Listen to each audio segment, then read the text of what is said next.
Всем мир и благодать Господа нашего Иисуса Христа. Чудесное доброе утро, 6:30 утра. Вот такая красота сегодня, 8 августа, суббота. Прекрасный Божий день. Господь, спасибо Тебе за этот чудесный день. Хвала, честь и слава. Вот я иду дорогой. Вот, кажется, там ничего нету. Вот так и в жизни людей. Они заблуждены незнанием истины. И когда открывается Священное Писание Евангелие, люди читают и осознают, что как много я не знал ничего о том, как устроен этот мир, что мы живем здесь в последнее время, временно мы живем здесь. У нас ничего своего нету. И в Библии написано, что вы не свои, вы куплены драгоценной святою кровью Господа Иисуса Христа, который все дал людям для того, чтобы мы жили. Вот я иду и дальше. И вот открывается новая картинка. Вот так и человек, когда он приходит к Богу, приняв Иисуса Христа, поначалу, читая Евангелие, ничего не понятно, как это было со мной. Я не понимала ничего. Я знала, что есть Бог, что надо прийти в православную церковь, встать перед Богом, склонить голову.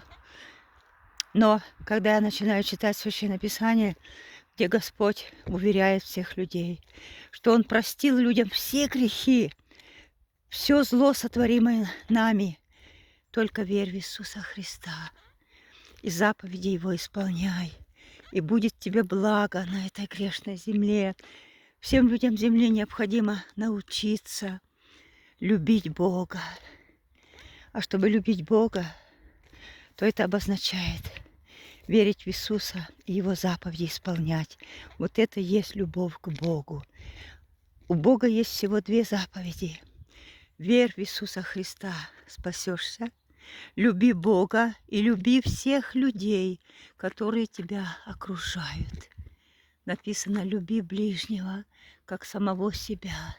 Если мы себя любим, кормим, пьем хорошие напитки, с утра, конечно, кофейку с шоколадиком, то значит и мы обязаны также дать пить человеку, который, может, немощный, больной, своих всех родных, своих соседей, может, они заболели, проведать, подать им пить и кушать. Вот это есть любовь.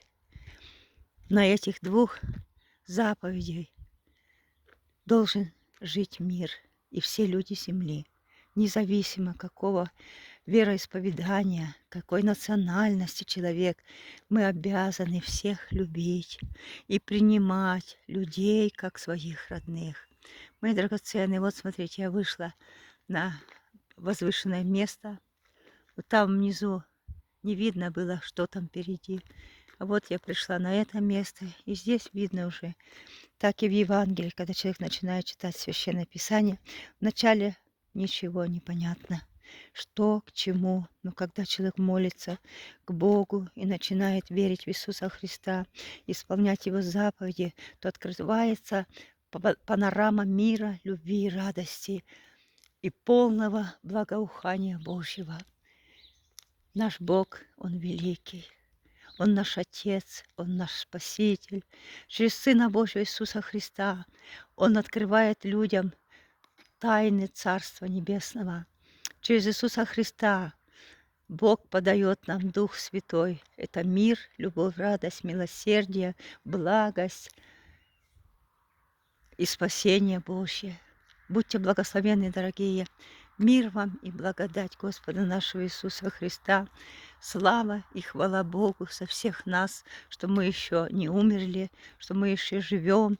И есть надежда, что Бог спасет нас. Только верь, человек, только верь в Иисуса Христа, который все сотворил красиво. Слава и хвала величие Богу. Аминь.